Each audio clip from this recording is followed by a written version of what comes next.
Pick quick, tataasan natin energy natin. Game. What's up mga ka-basic? Coach Hipe, 1 week out before the big show. Team KG, KG Classic 2024. Lalaro tayo. Siyempre, prestigious event yan. Support din natin yung mga kasama natin. Ngayon, nandito ako sa MTG, Muscle Town, dito sa Mandaluyong, kaila Archie. Training kami, push day. Kasama ko si Coach Legrand, kasama ko yung KG Classic 2023 overall winner, Nico Abines, and yung anak ko, si Kyle. Paparamdam namin yung pick quick approach natin. So, push day, nothing too crazy. Try namin mag-create ng pump despite na syempre naka-load days na tayo for a few. So nga mamaya siguro makita ninyo yung pinakondisyon namin, makikita niyo yung flat talaga na kondisyon. And hopefully makuha namin ng tama yung carving up namin. Ngayon, mga nagtatanong anong supplements ginagamit yung pick quick, ano yung hindi nyo tinatanggal. Ako personally, hindi ko tinatanggal yung minerals ko and BCAA. Okay? Hindi naman, wala namang calories yan eh. Calories na binibilang nyo. Tapos ganito, yung mga gym na hindi air-conditioned, grabe kayo pawisan, di ba? Okay? Para iwasan nyo yung mga cramps, di masayang yung mga preparation ninyo before the competition. Kasi dahil sa cramps, di ba? So, minerals, hindi kalaban yan. Yan pa nga tumutulong sa inyo eh. Isang sachet lang nito, 1,000 mg. So, 1 gram of sodium. Enough na yun. Then, syempre, may asin pa naman. So, total of 3,500 mg ako. So, hindi ko alam sa kanila. Most likely, naglalaro lang din sa ganyan. Depende yan sa activity mo sa isang araw. Okay? So, available to guys sa Supplement Hub. Pwede kayong tumawag sa amin anytime para sa mga sodium and minerals need nyo. May magnesium din kasi to. Magnesium, potassium, pambalance lang. Ayan o, 1,000 sodium, 200 potassium, 60 mg of magnesium. Most likely citrate yan. Then syempre BCAA kasi kailangan nyo ng aminos, di ba? Sino pa may kailangan? Share natin sa mga kasama natin today. Okay, let's go. Mamaya, pakita ko sa inyo yung isang bikini athlete girlfriend ni Nico. Ang ganda rin ng kondisyon, halimaw. Medyo busy pa eh. Sa AGP naman siya. So, sakto apat tayo. Medyo pakita lang natin ang intensity na kailangan natin today. Goal is 600 calories silang ma-burn. Majority is chest or chest focus tayo ngayon. Simulan natin ang cable fly muna para syempre makukunat na yung mga muscle. Open up muna natin, iwas tayo injury. Lalo na ngayon, pag ganitong pick quick, brittle na yung mga muscle natin, hindi na pwede yung sobrang, well, to be honest, hindi kami nagtitrain para mag-build ng muscle. Ngayon, titrain kami para sa mga small details, para tanggalin yung glycogen sa katawan, para mag-create tayo ng magic sa show day. Shout out, Boss KG. Thank you. Alam mo na yun. Thank you sa shorts. Ay, wala pa pala. Third set, 4 na set lang tayo guys. Open up muna natin yung pecs para iwas tayo injury.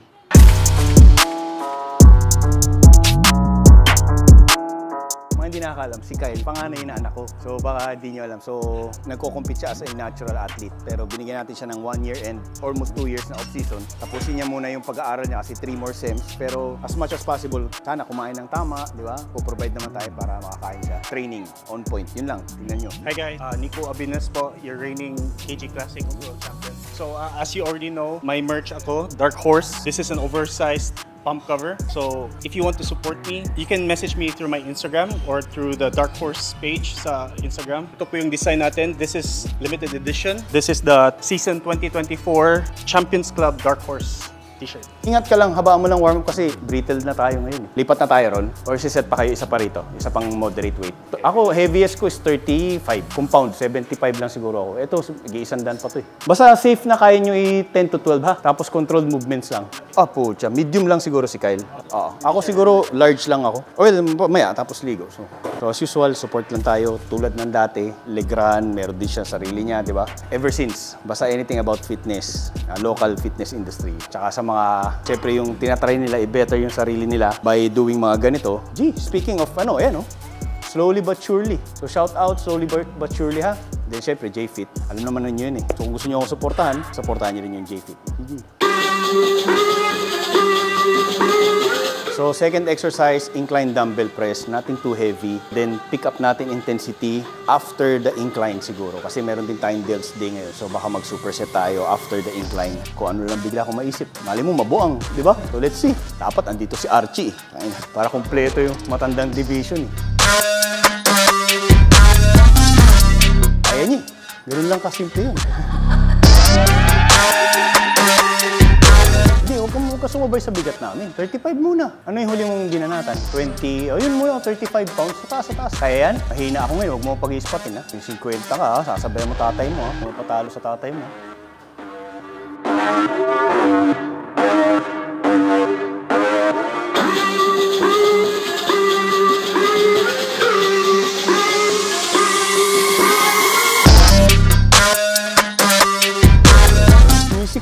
Basta tama yung movement. Okay.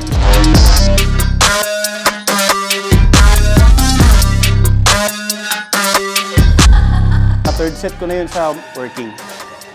Gusto ko 22 carbs plus 6, 28 grams of carbs. After nito, meron pa akong another 22 grams. So dalawang bread yun. Pakita ko sa inyo mamaya. Let's go! Naka-vlog ka, ganda mo yung set, sayang. Baka makuha ka ng dark sport pag lumaki ang dark sport. Dark horse. Sorry. Baka makuha ka ng ambassador pagka maganda yung workout mo. Tatlong working, 60, 70, 80. Tapos ito, 50, back off.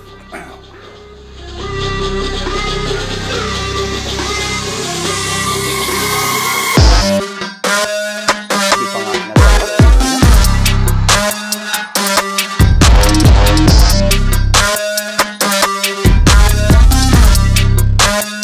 Parang ayoko na umalis ng pwesto. Ang ganda ng ilaw dito.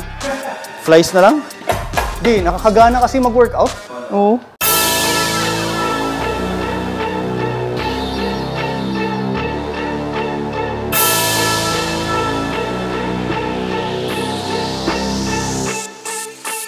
Third and fourth exercise, machine fly and dumbbell close grip. Progressive set lang tayo, super set natin.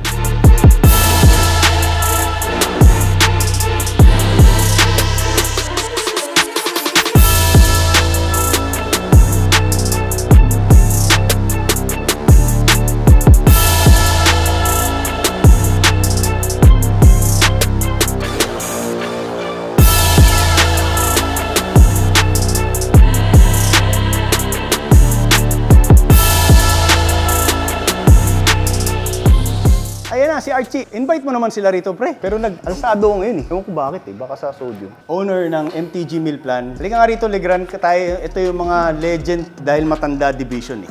Hindi legend na dahil, joke lang. So kami magkakalaro sa KG Classic, 40 and above. Then syempre may mga kasama pa kaming iba. Dito tayo sa MTG. MTG Muscle Town Gym, iba pa yung MTG Meal Plan, pero isa lang may-ari dun. Yun. So sobrang tagal ko nang kakilala at kaibigan sa industriya na to. Sa Batang Hipe, siya rin yung nag-provide ng mga meals and then syempre andun yung MTG Meal Plan. Archie, lalaro din to. Archie Gascon. Pag kailangan nyo ng mga meat, ito lang Muscle Town Gym. Pag kailangan nyo naman ng mga meal plan, meron kaming page na MTG Meal Plan. And also, pwede rin kayo mag-inquire dun sa page namin sa MTG Meal Plan pagka mag-inquire kayo regarding dun sa meat. Kumbaga meron kayong raw. Basically, may raw sila, hilaw na, kuwari gusto nyo kayo magluto para sa inyo. Chicken breast, salmon, beef, kompleto rito. Okay, kung gusto, kung tinatamad kayo, like ako ngayon, may biglaan akong lakad, nagpaluto ako sa kanya ng pang-prep. Kung hindi naman kayo, nasa lifestyle approach naman kayo, macros lang, bigay nyo lang kay Archie, siya nang bahala. Sabihin nyo sarapan, so sila nang bahala ron. Pagka competition kasi, iba-iba tayo ng approach. May iba na ayaw ng sobrang alat, may iba na gusto nila sila naglalagay ng seasoning. Pwede rin sila. Then, yun lang, message nyo lang sila. Kung gusto nyo kayo magluto, bilhin lang kayo rito. Pwede rin. Yung gym, address sa 341 Dansalan Street, Mandaluyong. Barangay Malamig, may swimming pool saka sauna. Solid dito. Tagal na namin nag-workout. Nandun pa sa kabila, pandemic days pa, before pandemic. MTG na yan. So, I don't think naman kailangan ng i-market pa ng MTG ng sobra. Pero, baga parang may ugat na yan dito sa, wala na sa amin mga bodybuilders, may ugat na to. I don't know kung open ka sa mga freelance. Pwede ka open ka sa mga freelance coaches. Pwede kayo pumunta rito, dalhin yung kliyente nyo. Ito, freelance. Pa-enrollin nyo lang yung clients nyo dyan, bayad sila. Tapos yun na. Pwede naman, dalhin nyo lang. Wala naman cut yung gym dito. Basta magdala kayo ng client. Okay na. Sa inyo na lahat yung 100%. Sa mag-workout eh. So kami na lang muna. Si secret prep eh. Siyempre gulangan yan. Umaga ako nag-meal plan na ako. Siyempre gulangan yan. Magkakalabang kami. At the end of the day, kanya-kanyang gulangan yan. Oh. Okay, last na sa chest namin. Post set, 10 repetitions, 20-second rest, as many sets as kaya namin. So mauna na ako. Wala akong gauge kung sino yung mas malakas sa akin dito. Pero challenge natin sila para lang ma-push yung sarili. Titignan ko yung kaya kong gawin. Ka-weight lang na to. Tamang weight lang. 10, 11, 12. 15 seconds na lang. Masyado mahaba yung 20.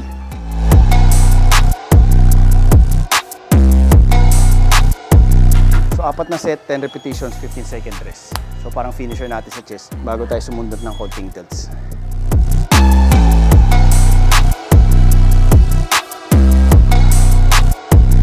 Second place siya. Naka 4 ako, third place ako. So, kung mag-beyond cup mas mababa ka sa amin, alam mo na ending mo.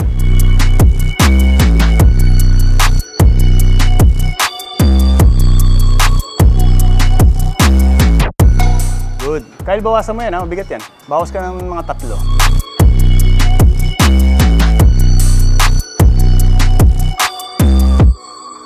Kailan ka, Kyle? 5. Okay na yan.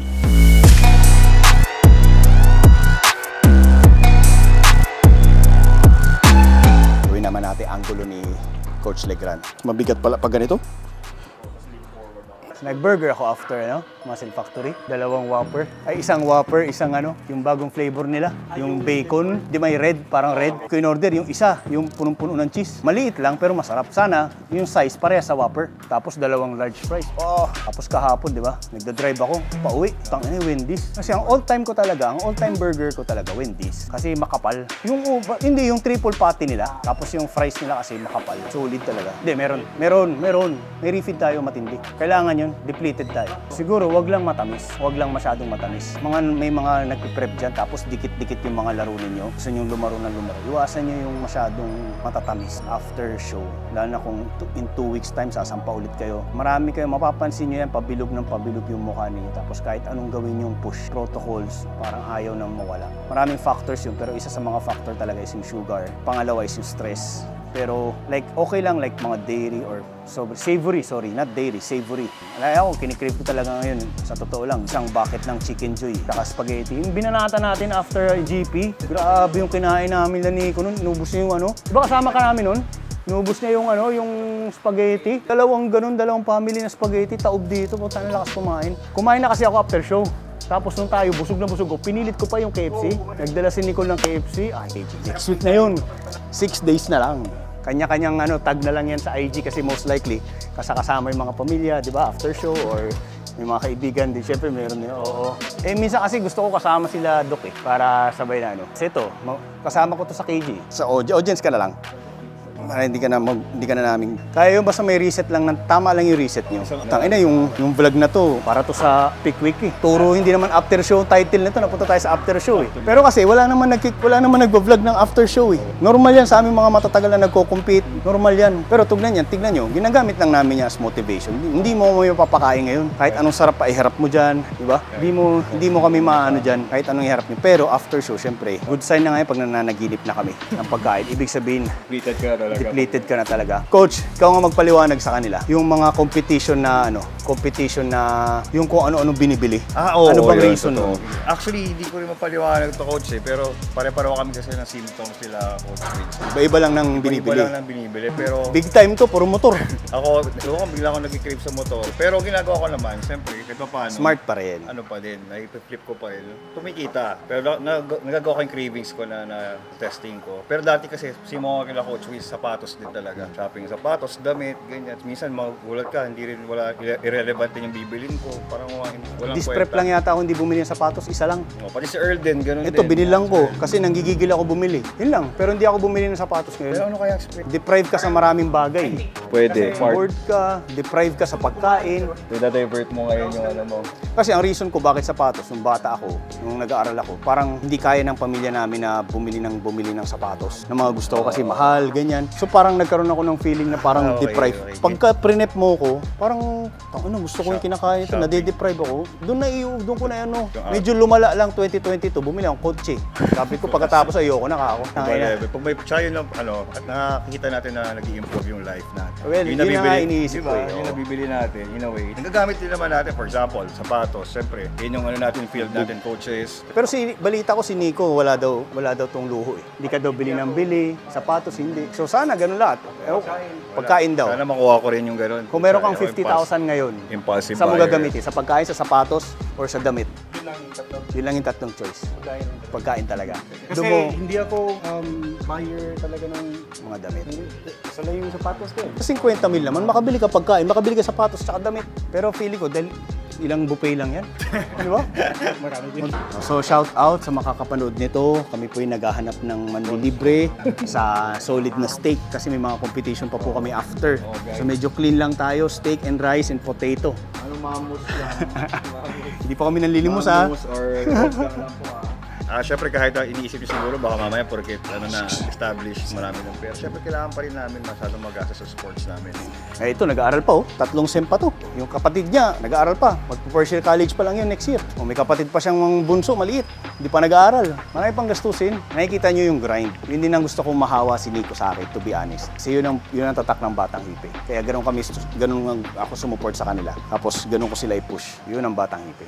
Sa mga hindi nakakaalam, girlfriend ni Nico is aspiring professional, IFBB professional league athlete. Sakto nakaprep siya ngayon. Pinagbigyan niya ako na i-feature siya dito. So sobrang swerte ng vlog na to. Kasi makikita niyo yung isa sa mga top class bikini athletes. Marami yan. Pero para sa akin, isa na siya ron. Okay? Si Laila, kung anong gusto niyong tawag sa kanya, bigyan niya kayo ng konting mga bikini athletes yan, aspiring. Ito, nag-work in silence lang to. With a coach. Hindi to Batang Hipe. Meron siyang coach, international coach. So nag-work in silence siya. She did yung mga small areas na karamihan pinababayaan in terms of muscle movement, in terms of nutrition, vitamins, minerals, micronutrients. Maliban sa basic na macros and training, nag-in-depth siya. So nakaka-proud din kasi kakilala ko na si Laila ever since. Nagsisimula pa lang siya. So tignan nyo guys, tignan nyo na lang yung condition ngayon kung gaano ka-ready para maging pro. August 25, AGP.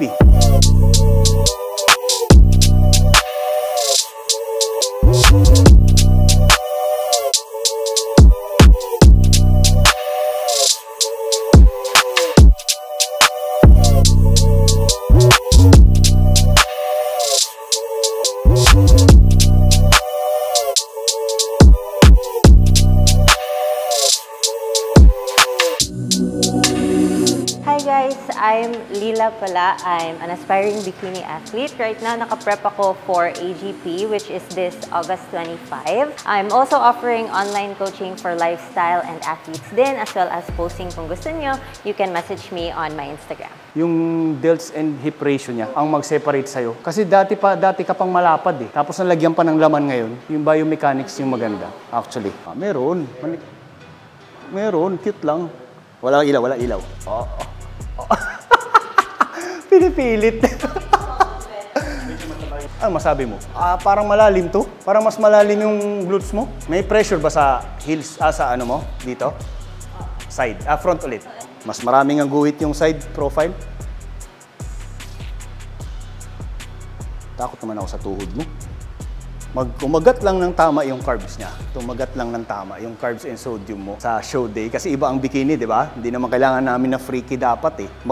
Enough lang yung pasok ng carbs. Kailangan yung pagplanuhan yun. Pero yung itsura mo, 3D. Basta tama, 3D. Mahirap talunin ng 3D. Ayokong masyadong iyan yung confidence mo, pero i-push mo pa yung sarili mo. Pero pag naabot mo yun, sure ako, hira lang ako magsalita ng ganyan sa may capacity maging pro. Hindi siya lagi kinig sa akin. Sabi niya, you're just being nice because you're my boyfriend. Okay lang, asawa ko ganun din eh. Si Kara ganun din eh. Okay lang ako, tanggap ko na. Ganun yata pag-asawa.